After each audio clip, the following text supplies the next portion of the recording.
और बड़ी खबर चतरा से है। चतरा में हथियारबंद नक्सलियों ने बीती रात जमकर उत्पात मचाया है। पीपरवार थाना क्षेत्र में सीसीएल के बचरा रेलवे साइडिंग की यह घटना है, जहां देर रात 15 की संख्या में पहुंचे हथियारबंद नक्सलियों ने रेलवे साइडिंग पर ताबड़तोड़ फायरिंग की। फिर कोयला लोडिंग में लगे एक लोडर और 2 डंपर को आग के हवाले कर दिया। फायरिंग की आवाज सुनते ही बचरा साइडिंग में काम कर रहे सीसीएल कर्मी और असंगठित मजदूर मौके से भाग खड़ा हुए। वहीं नक्सलियों ने जाते जाते 2 बम विस्फोट भी किया। चतरा एसपी और एएसपी अभियान मौके पर पहुंच गए हैं। वहीं खलारी, टंडावा, सिमरिया और कोरीडेरा पुलिस भी मौके पर मौजूद हैं। घटना के बाद साइडिंग का काम बंद है और दहशत का माहौल बना हुआ है। घटना को अंजाम देने का शक पीएलएफआई नक्सलियों पर किया जा रहा है, क्योंकि इससे पहले भी पीएलएफआई नक्सलियों ने साइडिंग के काटा घर में बम फेंककर दहशत फैलाया था। तो चतरा में नक्सलियों का उत्पात देखने को मिला है। यहां पर सीसीएल के बचरा रेलवे साइडिंग में नक्सलियों ने तांडव मचाया है। फायरिंग के बाद गाड़ियों में आग लगाई है। ये सीधी तस्वीरें हम आपको दिखा रहे हैं। और हमारे साथ अधिक जानकारी के साथ सूर्यकांत कमल जुड़ चुके हैं। सूर्यकांत, नक्सलियों ने एक बार फिर से दहशत फैलाने के लिए इस तरह की घटना को अंजाम दिया है। जी, निश्चित तौर पर कल्याण चतरा के सीसीएल के जो बचरा साइडिंग है, वहां पे देर रात पीएलएफआई नक्सलियों में, जो कि संतोष दस्ता का माना जा रहा है, उन लोगों ने एक बड़ी घटना को अंजाम देकर एक बार फिर से क्षेत्र में दहशत फैला दिया है। उनके घटना कारित करने के बाद पूरे इलाके में सनसनी फैली हुई है। हालांकि घटना की सूचना मिलते ही चतरा के पुलिस कप्तान ऋषभ झा और एएसपी अभियान निगम प्रसाद समेत तमाम पुलिस पदाधिकारी मौके पर कैंप कर रहे हैं और नक्सलियों की धरपकड़ को लेकर अभियान चला रहे हैं। लेकिन ये निश्चित तौर पर बड़े अरसे के बाद इस इलाके में जो नक्सलियों ने दस्तक दी है, ये कहीं ना कहीं पुलिस के लिए परेशानी का सबब है। जी सूर्यकांत, जिस तरह से साइडिंग का काम अभी बंद है, ऐसे में पुलिस प्रशासन की तरफ से क्या कहा जा रहा है, कब तक साइडिंग का काम शुरू होगा और जो कर्मचारी वहां काम कर रहे थे वो जो चले गए हैं वो कब तक लौटेंगे? फिर ये निश्चित तौर पर इस मामले में हमारी बात चतरा एसपी ऋषभ झा से हुई। उन्होंने आश्वस्त किया है कि 24 घंटों के भीतर घटना को कारित करने वाले नक्सलियों की पकड़ लिया जाएगा, के पीछे धकेल दिया जाएगा। लेकिन सबसे बड़ी बात है कि वहां सीआईएसएफ की जो टुकड़ी है तैनात है, वो लोग क्या कर रहे थे जिस समय आराम से जो संतोष का दस्ता है वो घटना को अंजाम दे रहा था। तो कहीं ना कहीं पुलिस की कार्यशैली पर भी सवाल उठ रहे हैं और निश्चित तौर पर ये एक दहशत का विषय है। श्रीकांत, यहाँ सवाल ये भी हो रहा है कि क्योंकि पीएलएफआई नक्सलियों ने इससे पहले भी काटा पर बम फेंककर दहशत फैलाई थी और उसके बाद इस तरह की घटना को अंजाम दिया है, क्या वो नक्सली अपनी वर्चस्व जमाने के लिए या फिर किसी तरह की लेवी मांगने को लेकर इस तरह की घटना को अंजाम दे रहे हैं? जी, कल्याण चतरा का सीसीएल इलाका जो पिपरवार थाना क्षेत्र और टंडवा थाना क्षेत्र है, इन इलाकों में पीएलएफआई का वर्तमान में कोई वर्चस्व नहीं है। इसी उद्देश्य को वर्चस्व स्थापित करने के लिए और लेवी वसूली के उद्देश्य से इस तरह की घटना को अंजाम दिया जा रहा है। जो आए दिन आप 1 महीने पहले की बात करेंगे तो वहाँ संतोष के दस्ते ने ही कांटा घर में, जो बचरा साइडिंग का कांटा घर है, वहाँ पर बमबारी करके दहशत फैलाया था और सीसीएल को बंद करने की धमकी दी थी और कहा था कि जब तक संगठन से संपर्क नहीं हो जाता, बातचीत नहीं हो जाती, तब तक कोई भी काम नहीं होगा। बहुत बहुत शुक्रिया तमाम जानकारी के लिए सूर्यकांत। अपनी नजर बनाए रखिए इस बड़ी खबर पर। हम बढ़ेंगे अगली खबर की तरफ और बड़ी खबर रांची से है। रांची जिला पुलिस बल में तैनात 6 पुलिसकर्मी सस्पेंड किए गए हैं। ये सभी पुलिसकर्मी जेल में बंद पूर्व मंत्री योगेंद्र साहब की सुरक्षा में तैनात थे और पूर्व मंत्री के साथ दिल्ली गए थे।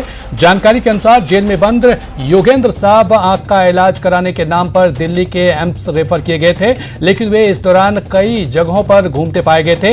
योगेंद्र साहब की सुरक्षा में तैनात पुलिसकर्मियों का लोकेशन दिल्ली के विभिन्न जगहों के अलावा पंजाब, हरियाणा और अन्य स्थानों का मिला है। इस बात को गंभीर मानते हुए रांची एसएसपी ने साहब की सुरक्षा में तैनात सभी 6 पुलिसकर्मियों को निलंबित कर दिया है। अब देखना दिलचस्प होगा कि पूर्व मंत्री योगेंद्र साहब पर इलाज के नाम पर कानून का मजाक उड़ाने पर कब कार्रवाई होती है।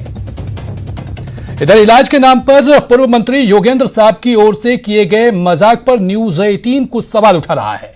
सवाल ये कि इलाज के नाम पर योगेंद्र साहब को घूमने की छूट क्यों दी गई, साहब के साथ गए जवानों ने क्यों नहीं दी जानकारी, और साथ ही साथ नियम की अनदेखी पर पूर्व मंत्री पर कार्रवाई कब तक।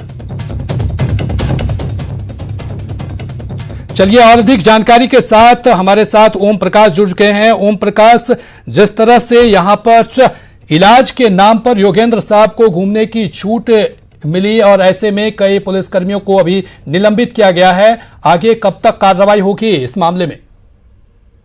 जी कल्याण बता दें कि ये छूट नहीं थी। कहीं ना कहीं पूर्व मंत्री जो है वो अपनी धौंस दिखाते हुए एम्स गए थे और उसी की जब सूचना यहाँ पर वरीय अधिकारियों को मिली तो मामले में कार्रवाई की गई है और 6 पुलिसकर्मियों को तत्काल सस्पेंड कर दिया गया है। मामले में जिस तरह से अगर पुलिसकर्मियों एक सूचना नहीं दी, वो कहीं ना कहीं एक सवाल खड़े करता है कि आखिर पुलिसकर्मी किस दबाव के तहत ये सूचना जो है वो अपने वरीय अधिकारियों को नहीं दी और योगेंद्र साहू के साथ वो दिल्ली एम्स पहुंच गए और मामले की जानकारी यहाँ पर किसी भी वरीय अधिकारियों को देने की जहमत उन्होंने उठाई।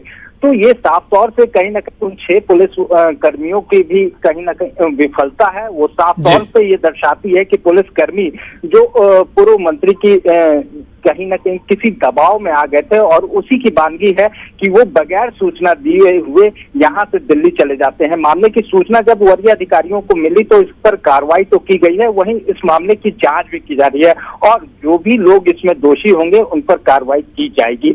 आगे भी ये बात जो है वो यहाँ के वरीय अधिकारी कह रहे हैं। साफ तौर से ये बताता है कि योगेंद्र साहू जिस तरह से ये मनमानी करते हुए दिल्ली पहुंच गया और इसकी भनक भी किसी को नहीं लगी, ये अपने आप में भी एक बड़ा सवाल है। जी कल ओम प्रकाश, तमाम जानकारी के लिए बहुत बहुत शुक्रिया।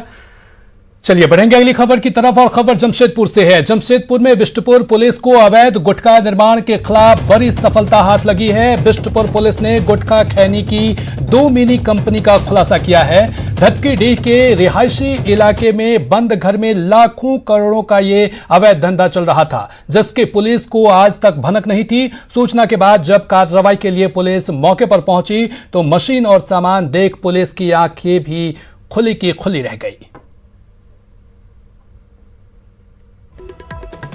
रहा हूं मैं बिष्टुपुर थाना क्षेत्र के धक्कीडीह में हूं, जहां आप देख सकते हैं कि बिष्टुपुर पुलिस को एक बड़ी सफलता हाथ लगी है।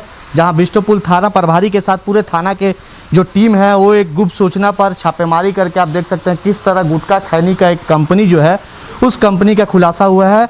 मैं अगल बगल जो और रूम है उनका भी नज़ारा दिखाना चाहूँगा कि किस तरह यहाँ जो आप देख सकते हैं कि पूरे व्यवस्था जो है वो एक तरफ निजी कंपनी चलाई जा रही थी और आप देख सकते हैं कि किस तरह एक रहीशी इलाके में आप देख सकते हैं कि किस तरह लाखों करोड़ों का जो ये गुटखा है वो आप देख सकते हैं कि ये यहाँ बनाया जाता था और सीधे तौर पर पैकिंग करके यहाँ एक एक करके अन्य राज्यों तक भेजा जाता था। तो कहीं ना कहीं बिष्टुपुर पुलिस को जैसे ही इसकी सूचना मिली उसके बाद बिष्टुपुर पुलिस अपने पूरी टीम के साथ इस गुप्त सूचना पर कार्रवाई करते हुए यहाँ पहुँची है। मैं अंदर का नज़ारा दिखाना चाहूँगा कि किस तरह यहाँ आप देख सकते हैं कि गुटखा का ये पूरा एक कंपनी है और ये कंपनी ये शहर के बीचों बीच पॉश इलाके में बनाया जा रहा था। ये आप देख सकते हैं कि ये मशीन यहाँ पर लगाया गया है और तमाम कंपनियों के यहाँ गुटखा खैनी यहाँ बनाए जाते थे और इस मशीन के द्वारा जो उसका मसाला है वो अलग मशीन में तैयार किया जाता था। यहाँ आप देख सकते हैं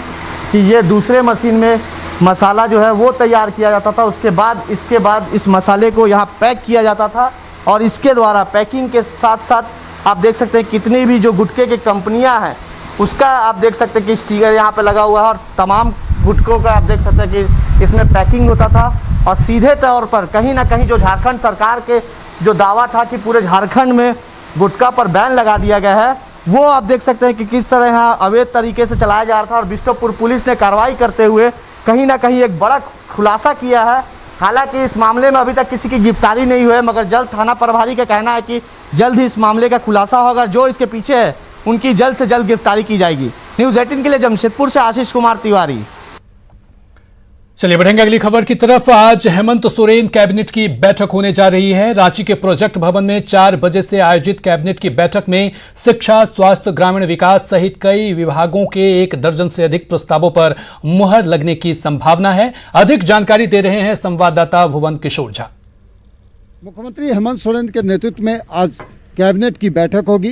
प्रोजेक्ट भवन में शाम 4 बजे से होने वाली कैबिनेट की इस बैठक में शिक्षा, स्वास्थ्य, ग्रामीण विकास सहित कई विभागों के 1 दर्जन से अधिक प्रस्तावों पर मुहर लगने की संभावना जताई जा रही है। शिक्षा विभाग के सिलेबस की कटौती के प्रस्ताव पर भी मुहर लगने की संभावना भी जताई जा रही है। कैमरा पर्सन राजीव के साथ भुवन किशोर झा, न्यूज 18 रांची। झारखंड के मंत्री हाजी हुसैन अंसारी के निधन के बाद मधुपुर विधानसभा क्षेत्र में भी उपचुनाव की प्रक्रिया शुरू हो गई है। राज्य निर्वाचन आयोग के निर्देश पर देवघर जिला प्रशासन की ओर से विधानसभा क्षेत्र की पूरी जानकारी आयोग को उपलब्ध करा दी गई है। जिला उप निर्वाचन पदाधिकारी ने बताया कि इसके लिए सभी मतदान केंद्रों का भौतिक सत्यापन और अति संवेदनशील और सामान्य बूथों को चिन्हित करने का काम शुरू हो गया है। कोविड-19 के नियमों का पालन करते हुए मतदान की प्रक्रिया संपन्न होनी है, इसके लिए सभी तैयारियां की जा रही है। माननीय हाजी हुसैन अंसारी जी, उनका जो डेथ हुआ उसके बाद ये पद रिक्त हो गया है। वर्तमान में हम लोगों ने प्रारंभिक तैयारियां इन एंटीसिपेशन ऑफ बाई इलेक्शन शुरू कर दी हैं। सेंसिटिविटी प्रोफाइलिंग में normal, sensitive, hyper sensitive booths कौन से हैं, वल्नरेबिलिटी मैपिंग, रूट चार्ट और बाकी जो प्रायर एक्सरसाइज है वो हम लोगों ने संबंधित RO, returning officer, SDM Madhupur को डायरेक्ट कर दिया है कि वो अपना प्राइमरी तैयारी प्रारंभ कर दे और इस संदर्भ में उन्होंने कार्रवाई प्रारंभ भी कर दी है। और इसी के साथ फिलहाल इस बुलेटिन में इतना ही, लेकिन न्यूज 18 बिहार झारखंड पर खबरों का सिलसिला लगातार है जारी।